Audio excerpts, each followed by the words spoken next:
Hello everyone, Jai Swaminarayan.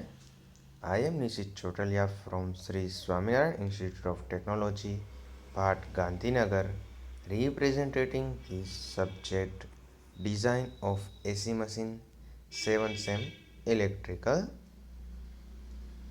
in which we already started our Unit 3 as a design of synchronous machine, in which we discuss so many topics, as particularly after the stator design we discuss the field winding or field or a rotor design, in which particularly for the salient pole and non-salient pole alternator or synchronous machine design is going on, in which we already discussed the salient pole rotor design.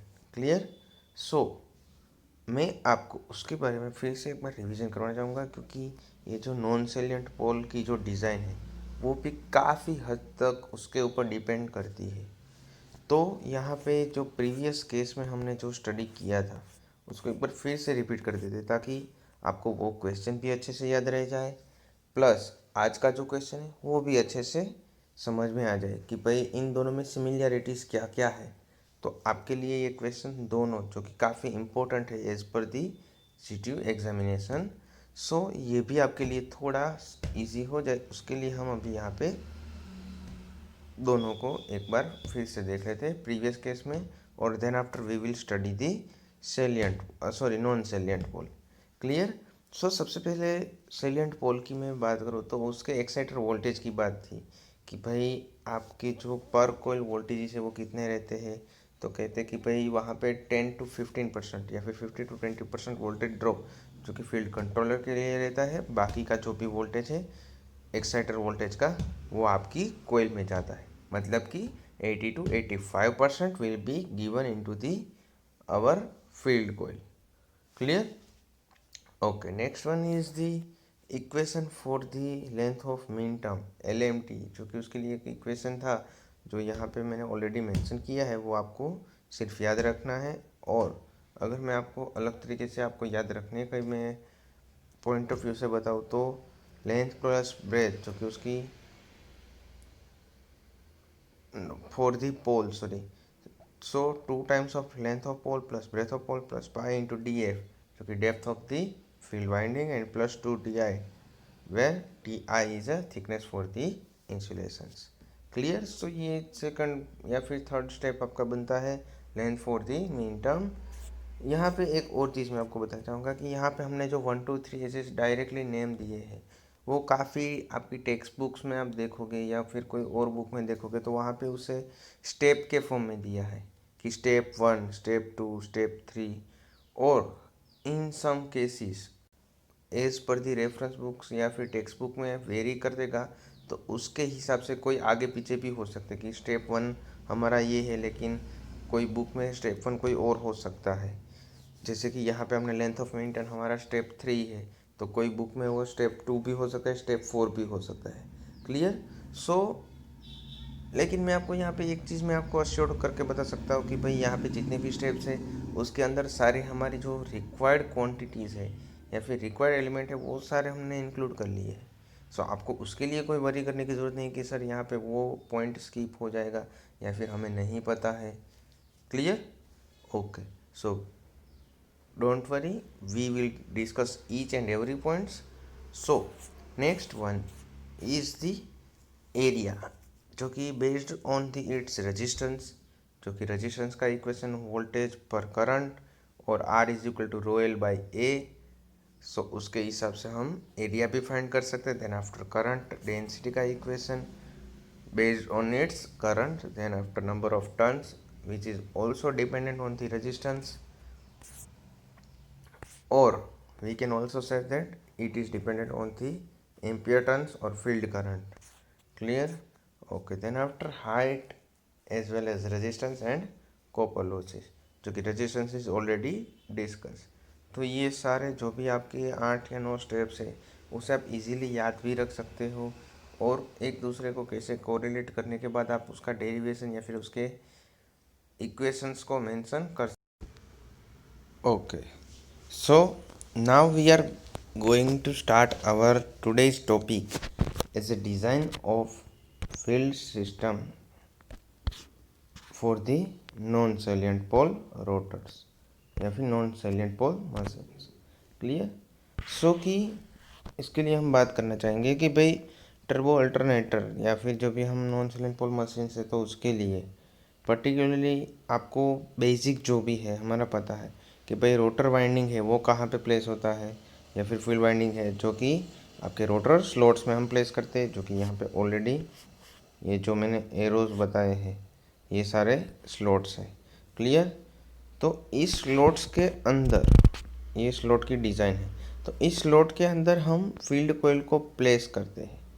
पर कैसे करते हैं?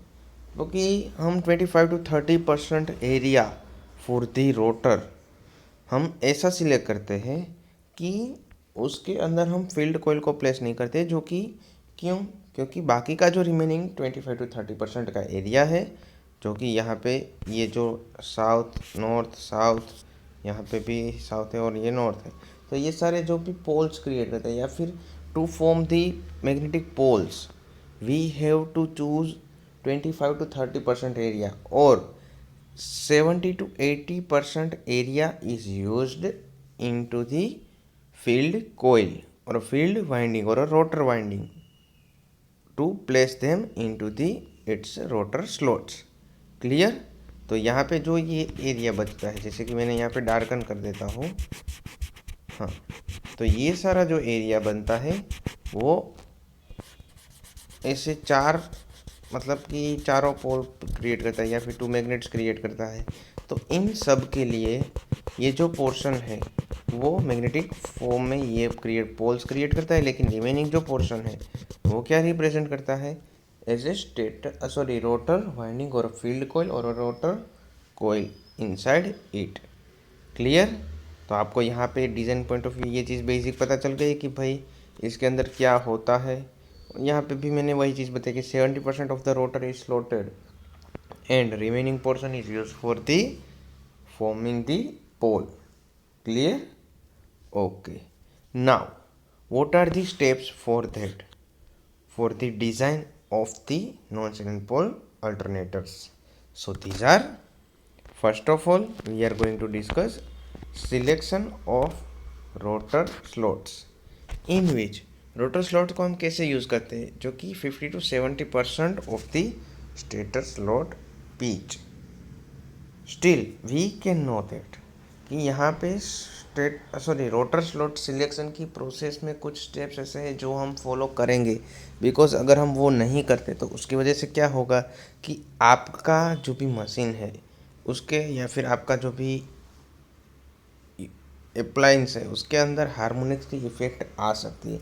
सो अगर वो ना आए तो उसके लिए हमें क्या करना है कि उसके कुछ स्टैंडर्ड रूल्स है, जो कि number of selection of slot की जो थियरी हमने पढ़ी थी, सेम वे यहाँ पे भी कुछ ऐसी चीज़ें हैं जो कि हम यहाँ पे डिस्कस करेंगे। Clear. Okay. So these are the first one that there should be no common factor between the number of rotor slot pitch and stator slot pitch. Clear. Like not a common factor, first thing. Next one is based on the its divisibility. So number of rotor slot that should be divisible by 4 for the two pole machines, or any even number that should be divisible by 4. Why? Because if that rotor slots that if rotor slots are any kind of even number, then that should be divisible by the 4 और it is multiple of the 4। तो यहाँ पे मैंने वही बताया कि उसका मतलब क्या होता है कि भाई नंबर ऑफ रोटर स्लॉट है जो कि मल्टीपल ऑफ 4 में ही रहेगा। Clear. Okay. Next one is the width of the rotor slot is limited by the stress develop at the pole side और teeth and its end rings.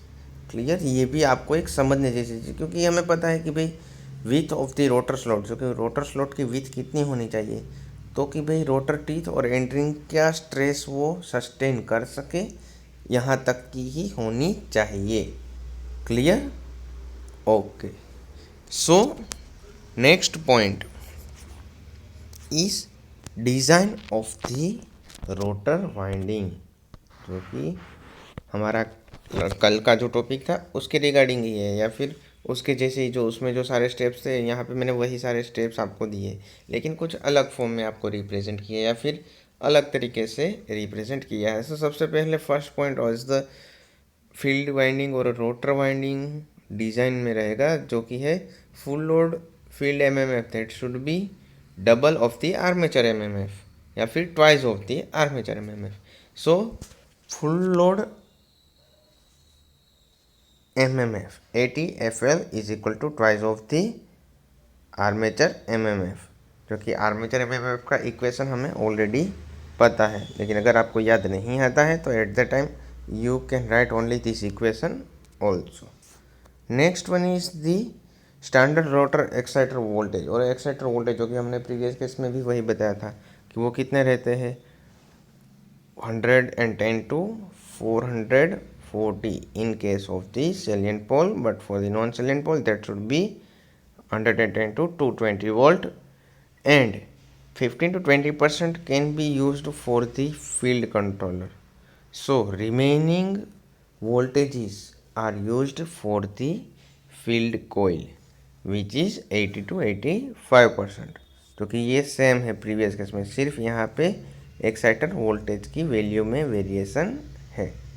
Okay, तो ये बात हुई आपके एक्साइटर वोल्टेज की। देन आफ्टर थर्ड इक्वेशन, जो कि length for the mean term, जो कि सेम वे प्रीवियस केस में भी यही चीज़ थी कि length for the mean term, तो उसका इक्वेशन रहेगा 2L plus 1.8 tau plus 0.25 in terms of metres. Next one is the cross section area which is based on the its resistance. Clear? So cross section area for each conductor is rho L by A, और इसके ऊपर से यहाँ पे area को हम subject बना देते हैं, तो ये चीज़ आपको मिल सकती है। पर ये आपको कैसे मिलेगा, जो कि R resistance is equal to V by I is equal to rho L by A. तो यहाँ पे हम सब्जेक्ट बनाएंगे एरिया को, तो बचेगा क्या, rho L into I divide by V, rho L into I divide by V, जो कि ये एक टर्न के लिए है तो मल्टीप्लाई बाई टर्न्स कर सकते हैं। क्लियर? जो कि ये इक्वेशन आपका मिल जाएगा। तो ये डेरिवेशन के लिए ये इक्वेशन आपके दिमाग में होना ज़रूरी है कि भाई हमने कहाँ से डिराइव किया था, जो कि प्रीवियस केस में भी यही किया था, तो आपके लिए वो कोई मगअप करने जैसी चीज़ तो नहीं है, लेकिन फिर भी। क्लियर? तो ये चीज़ हुई, अभी तक हमने डिस्कस किया है कि ये एरिया का equation. Then after current density, जो कि प्रीवियस केस में भी वही थी कि भाई current density for the rotor winding की 2.5 to 3, वहाँ पे भी ऐसी कुछ वैल्यू थी 3 to 4 की। Now for conventional cooled machine and for specially cooled machine के लिए अगर हम बात करें तो यहाँ पे 8 to 12 एम्पीयर पर मिलीमीटर स्क्वायर, जो कि इसकी भी एक वजह है कि भाई टर्बो अल्टरनेटर है, जो कि उसके लिए करंट डेंसिटी की वैल्यू थोड़ी ज़्यादा ही रहती है, ऑब्वियस है, क्योंकि अगर हम उसे कन्वेंशनल कूलिंग प्रोवाइड कर सकते हैं या फिर स्टैंडर्ड जो हम नॉर्मल वे में यूज़ करते हैं, तो उसकी करंट डेंसिटी 2.5 to 3 टाइम्स जितनी रहेगी, सॉरी 2.5 to 3 जितनी रहेगी। लेकिन जब स्पेशली कूल्ड मशीन है तो उसके लिए वो वैल्यू थोड़ी ज़्यादा बढ़ जाती है। Clear? Okay, next one is the area for the rotor conductor, sorry हाँ, area for the rotor conductor is equal to 2IT divide by delta, जो कि करंट डेंसिटी का इक्वेशन है, उसके ऊपर से ही हमने बताया है। Clear? Okay, I is equal to delta into area, तो यहाँ पे I upon delta is equal to A, जो कि हमें फाइंड करना है, और यहाँ पे हमें पता है कि multiply by turns is also there and twice. Why? Because हमने पहले ही बता दिया था फर्स्ट पॉइंट में सिलेक्शन में कि वो ट्वाइस वैल्यू रहती है for the field coil MMF। Clear? Clear? अगर आपको ये चीज़ अगर याद नहीं है तो मैं आपको वो प्रीवियस पॉइंट यहाँ पे अभी है, हाँ ये पॉइंट है, उसके ऊपर से हमने यहाँ पे ट्वाइस वैल्यू रिप्रेजेंट की है। क्लियर? ओके, सो ये हुआ area for the pole. Now the next one जो कि प्रीवियस केस के जैसे ही है कि नंबर ऑफ रोटर कंडक्टर्स पर पोल। तो फील्ड वाइंडिंग के लिए एमएमएफ डिवाइड बाय उसका जो भी रोटर कंडक्टर जो कि नंबर ऑफ कंडक्टर्स पर पोल, तो उसके लिए यही इक्वेशन हम सिंपली जो मॉडिफाई किया है प्रीवियस केस में सेम वे यही equation 2 into I F into T F जो कि आपका फील्ड कॉइल्ड का एमएमएफ है, जो कि आपको पता है कि ये तो एक स्टैंडर्ड वैल्यू जैसे ही हो गया है, divide by delta into A. Clear? Okay, next one is the field conductor पर स्लॉट। तो नंबर ऑफ फील्ड कंडक्टर पर स्लॉट, तो यहाँ पे सिर्फ आपको मल्टीप्लाई बाय पोल्स करना है और यहाँ पे डिवाइड बाय रोटर स्लॉट्स करना है, या फिर आपके पर स्लॉट के लिए हम बात कर रहे हैं तो यहाँ पे पर पोल था, लेकिन यहाँ पे पर पोल नहीं है तो पोल्स मल्टीप्लाई होंगे, लेकिन यहाँ पे पर स्लॉट्स है तो यहाँ पे divide by slot for the rotor रहेगा। क्लियर? तो आपका जो भी प्रीवियस इक्वेशन था जो कि नंबर ऑफ रोटर कंडक्टर पर स्लॉट का पर पोल का, उसको हम कन्वर्ट करते हैं कि फील्ड कंडक्टर पर स्लॉट, तो multiply by P divide by S R. Clear? जो कि प्रीवियस इक्वेशन है उसका ही मॉडिफिकेशन भी हम बोल सकते हैं। Next one is the resistance for the each field coil that is equal to R F is equal to rho L into T divide by A, जो कि रेजिस्टेंस का इक्वेशन है तो पता ही है rho L by A into multiply by its turns. So ये बनता है rho into L M T जो कि length of mean term and T F field turns into divide by area for the field coil और field winding. Same way current, जो कि current के लिए भी हमें पता है कि I is equal to V by R या फिर V is equal to I into R. So उसके ऊपर से अगर हम इसी इक्वेशन को रिप्रेजेंट करें कि करंट का इक्वेशन क्या बनता है कि I is equal to V by R, जो कि यहाँ पे सारी बातें फील्ड कॉइल के लिए हो रही है तो सब जगह पे suffix F, I F, V F, R F या फिर ए एफ, टी एफ, ये सब जगह पे सफिक्स फील्ड कॉइल का एफ रहेगा। तो ये भी आपके लिए समझने में आ गया होगा। सो हमने जो लास्ट टाइम किया था कि भाई सेलिएंट पोल के लिए किया था वही चीज़ें यहाँ पे मैंने रिपीट की है कि भाई जितने भी स्टेप्स है आपके, यहाँ पर भी आपको 10 स्टेप्स दिए हैं फॉर रोटर वाइंडिंग डिज़ाइन के लिए, तो वो भी मैं यहाँ पे फिर से एक बार शॉर्ट में बताना चाहूँगा कि कौन कौन से पॉइंट या फिर पैरामीटर्स को हम लेंगे। तो सबसे पहले full load field MMF, then after field coil voltages, then after length of mean term, then after cross section area as well as current density, then after area for the rotor conductor per pole as well as rotor conductor per poles, number of rotor conductors, same way field conductor per slot and field coil resistance and current into the field coil। सो ये सारे step 1 to step 10 या फिर step ABC के form में भी हम represent कर सकते हैं। तो अगर आप कोई टेक्स्ट बुक में देखोगे तो ये चीज़ आपको ऐसे मिलेगी कि स्टेप 1 स्टेप 2 यही सारी चीज़ें आपको वहाँ पे मेंशन किया, लेकिन यहाँ पे मैंने समराइज़ करके अंडरस्टैंडिंग पॉइंट ऑफ व्यू बहुत इजी हो जाए प्लस एग्ज़ाम में आपको पढ़ना हो तो भी ये इजी हो जाए, तो उसके लिए मैंने इस टर्म्स में रिप्रेजेंट किया है। So be prepare like this way.